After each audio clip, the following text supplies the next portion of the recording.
Oh, hey guys, welcome back. So today's a plant tour video, and seriously guys, I have so much to do. Yeah, I don't know what happened, like it was just in between the filming. I don't know if you guys noticed, but in my favorites video, I was like losing my voice. And so yeah, my voice still is very tired. And so yeah, we're just gonna hang out. I'm gonna do some plant chores. This is gonna be a bit of a calmer video because the energy level right now is not there. Okay, I wanted to start off with my queen anthurium. So y'all know that I've been trying to have this leaf come out without any damage. So I finally took her out. I think I already mentioned that she has a small tiny hole. I don't know if y'all can see right there. I don't know where that came from. I was like spraying it often. But now, I think it's been a week since I last watered this plant the whole way through, so I'm just gonna put it over the sink, obviously being careful of the new leaf. So like before guys, I just have her at the corner of my sink here. I'm just gonna take the stopper out, and then I'm just gonna take a measuring cup, water the top part here, and then spray the leaf. I'm pretty sure I last put my nutrient solution 2 weeks ago, so I think I'm just gonna do water for now. Try to be careful. I need to make sure my head doesn't hit this leaf over here. So, she's starting to do her thing. And if y'all know me guys, you guys know that I never flush my plants. None of my anthuriums except for this one. Most of my anthuriums are in these self-watering pots and I never flush them. But for the queen anthurium, just because it's kind of been ongoing when it comes to the damaged leaves, I'm trying out a new method. So weekly I'm like flushing the reservoir just like this and also spraying the leaf, see if it makes a difference. And the reason why I don't flush my anthuriums in pond, it was mainly again because y'all know I'm a very curious person. It was more curiosity. I want to see if what everyone was saying was true about the salts in the substrate and how it'll affect the anthurium. I like to see how things grow for myself, and I've said this in the past, like even me, y'all don't need to listen to my advice in these plant videos, but I like to experiment. I like to experience things for myself and not just rely on what people say or like the common opinion about things. I want to make a video. I think Wild Fern put out a video about plant advice and opinions and her take. I kind of want to do that. Okay, while that's draining, so I'm just going to spray the leaf. So I have my pump with the spray nozzle and things are gonna get wet. Thankfully my boyfriend's not home, and I'm just gonna hold this container so it could get the drippings. Okay, maybe I'll move y'all. Okay, I have a towel on the ground also guys.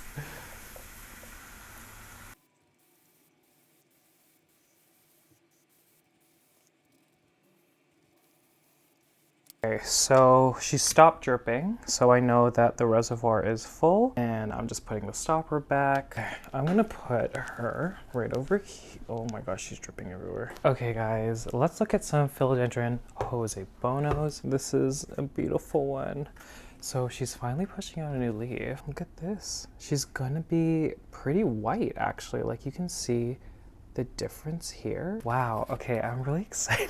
Roots, I mean the ones over here, they are longer than before, so that's fantastic. She's not dry, and I'm actually shocked. I guess because she was in a bigger container, but I'm just gonna wet it a little bit. And yeah, I'm gonna have to sell this one soon. Like the moment this leaf unfurls itself, I'm probably gonna sell it. But this is like one of the prettier ones I've had in a while. Just running it over at the tap. For me, if it's like leaning towards the drier side, I do actually, because you see that that's actually just water sitting at the bottom, I do leave a little bit. I'm just very mindful because I know my cuttings, where the base of the stem is. And you know, this is an older cutting, so I'm not really worried about the rot issue, because even with like semi-moist moss, when you water it, it doesn't necessarily like hold on to a lot of moisture. So I guess I follow the same kind of rules when it comes to LECA and pond. Such a beauty. I'm so excited. Are y'all excited? I am super excited for that. Oh my gosh. Oh, I didn't even notice this. Okay. I mentioned this in my Q&A last week about a plant that's struggling in each family. I talked about a Jose bono that hasn't done anything. So this is, I don't know, actually, I think this was part of this plant. I'm forgetting, there's too many. But basically, so this was already rooted in pond.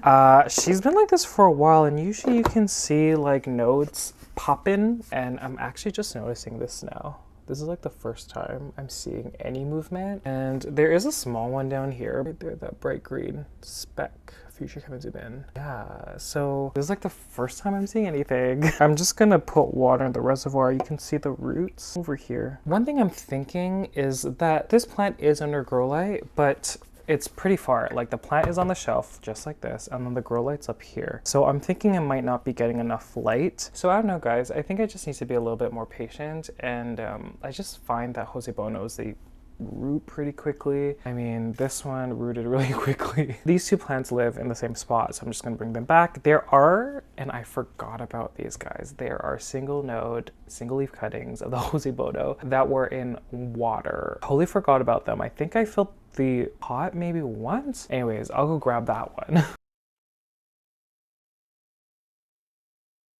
Okay, so you know what? Thought it was gonna be worse. I don't know how many are in here. I wanna say maybe 8, 7. There's 7. And I'm just gonna take them out one by one. Okay, amazing. So this one over here, look at these roots.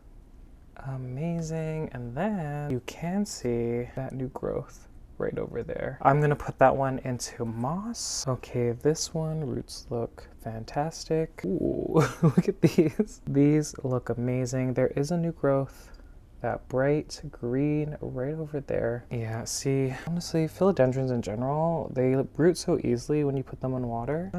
I don't see a new growth, but I mean, the roots look fantastic. This one's the same, so fantastic roots. Look at that logwood.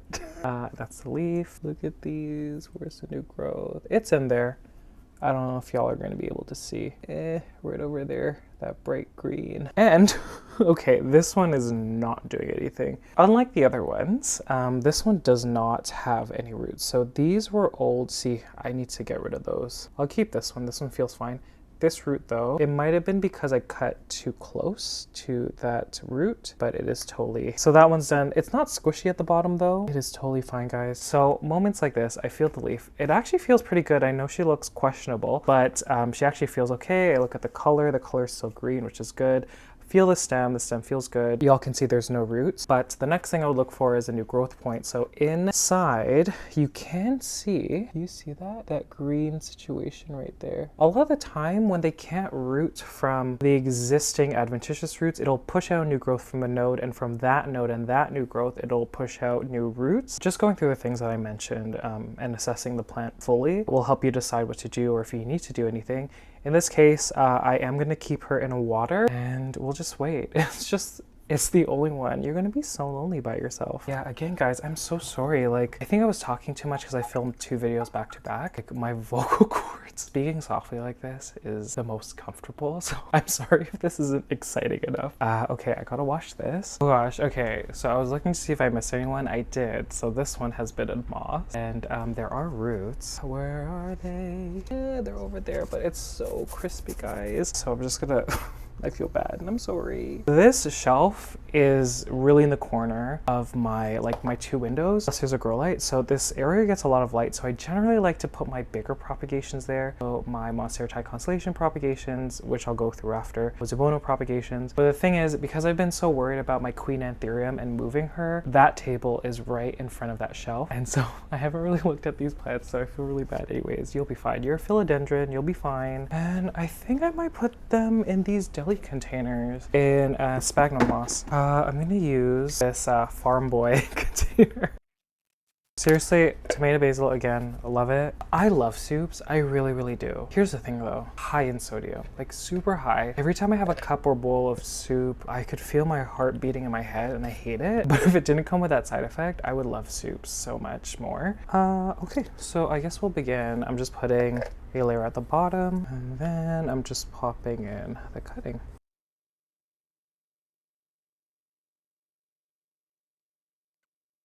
So only filling till about the halfway point. So I've gotten the question of what sphagnum moss I use. And here's the thing. I think the one I'm using now is the Spag Moss brand. Does its job, however, not my favorite. I just don't like, would I use the word consistency when it comes to the moss? Maybe. The one that I really like is the 1 Mile Moss, and I get it from Crystal Star Nursery. So because they weren't shipping anything over the winter, I had to buy the Spag Moss, but moving forward, board in the spring, summer, and fall, I'm probably gonna buy 1 mile moss. I don't know, I really like it. I don't know where else to get it in Canada. When I looked it up, there were some American sites, but if y'all know any good moss brands, please let me know.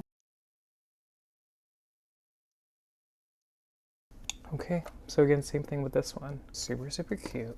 Super, super cute. See, I can't even say super in my voice. Ooh, where am I gonna put these guys? I'm gonna have to stack them on top of each other.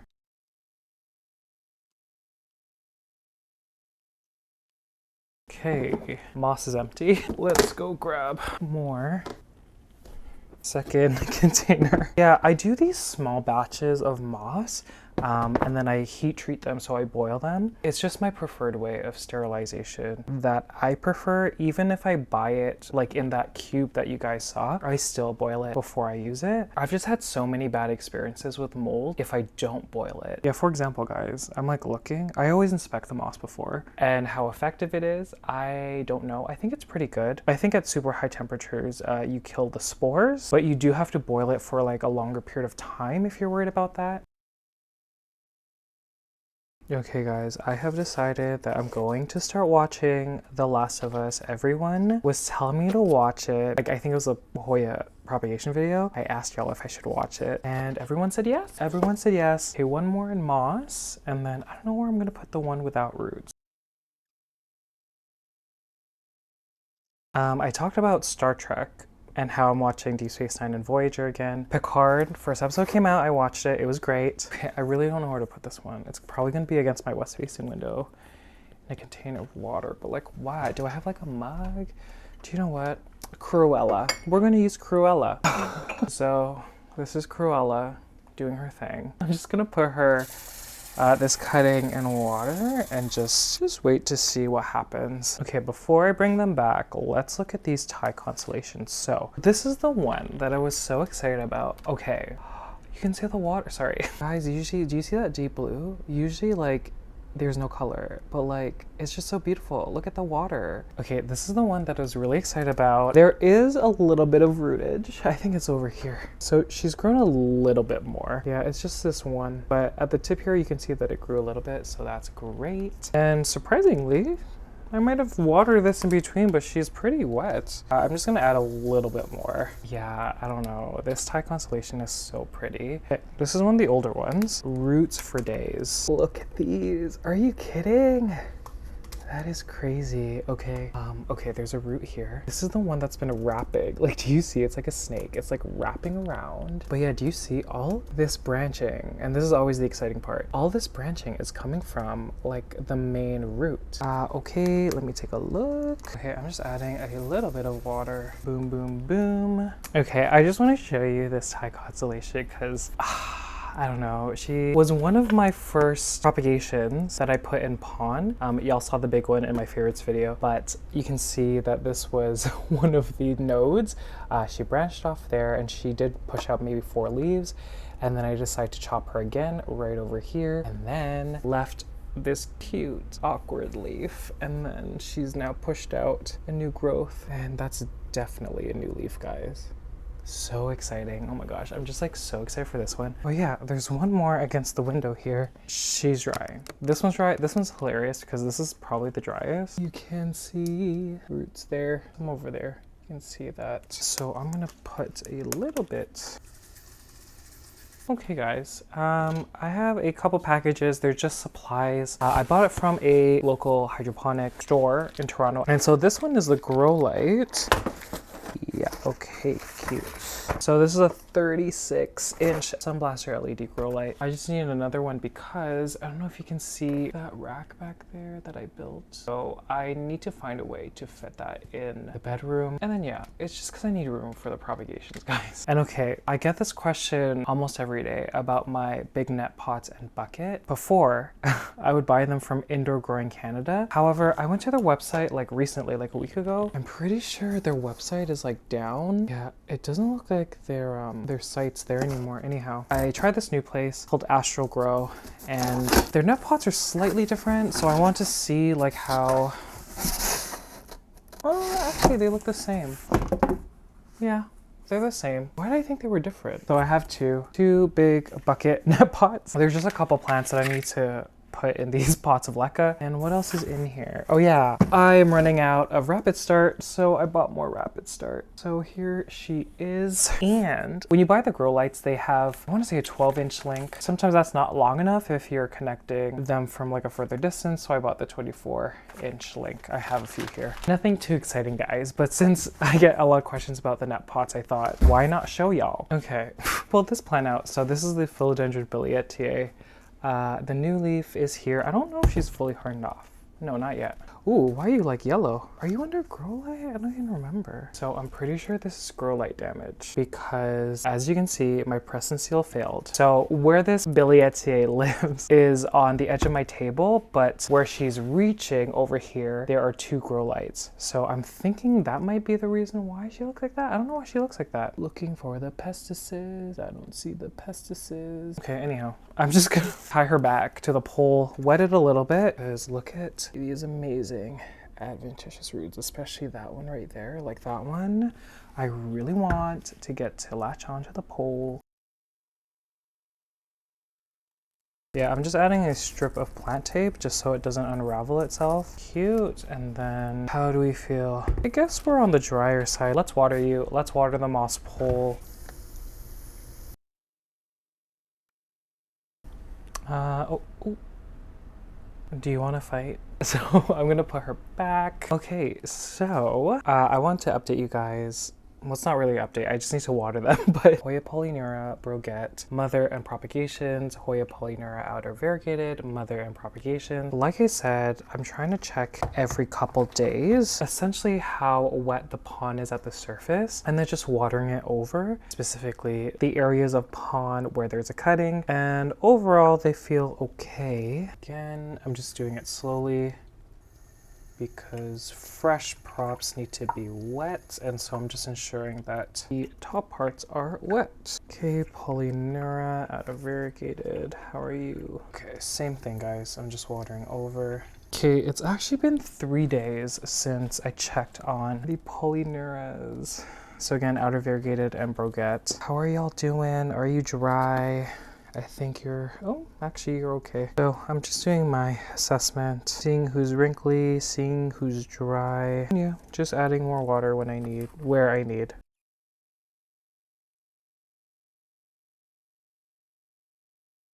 Yeah, guys, this is the prettiest one, I would say. Oh my gosh. So generally, I'm halfway through. They don't need a lot of water. Something I see that is very common with propagation failure is early on in the propagation process, you allow the substrate to dry out too much. And okay, guys, they are good to go. Okay, I'm a little mad at myself, guys. I brought out my melanochryzum and I crushed the leaf against the cupboard. Okay, wow, it really doesn't want, oh. Yeah, there's damage. So unfortunately, the new leaf is going to be damaged. The arid mix doesn't need to be watered, so I might just water the moss a little bit. I thought it needed to be watered, maybe in like a few days. I'm so mad at myself. Why did I do that? And I'm just gonna spray the pole.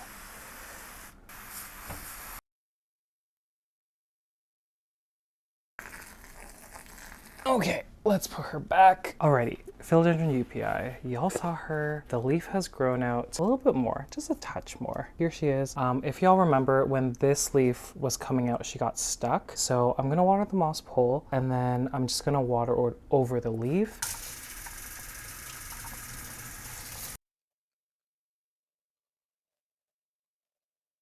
Okay, I like really can't wait for the new leaf. Alrighty, Syngonium wendlandii. Yeah, moss pole is okay. Like she's not dry, but let's water her. And I want to see, the roots aren't quite latching on yet, but they are growing. Again, I put press and seal around, and I mean, things look good.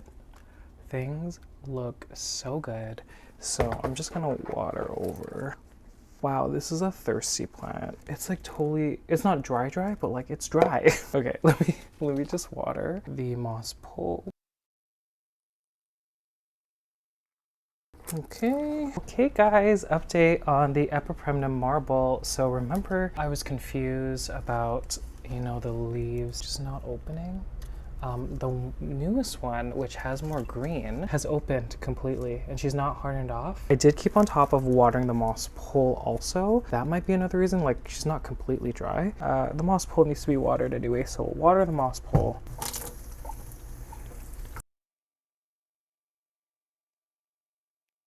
Here she is. Like I said before, I'm going to see how this grows. You know, the leaves continue to do this. I'm going to propagate her and then I'm probably going to try her in pond first. And yeah, guys, we'll just go from there. Okay, guys, I guess that's it. I am hungry.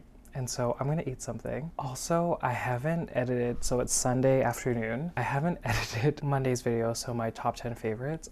I have not started, so I better start doing that now. Thank you guys so much for watching. If you made it to the very end, thank you guys so much. I greatly appreciate it, and I'll see you guys later. Bye.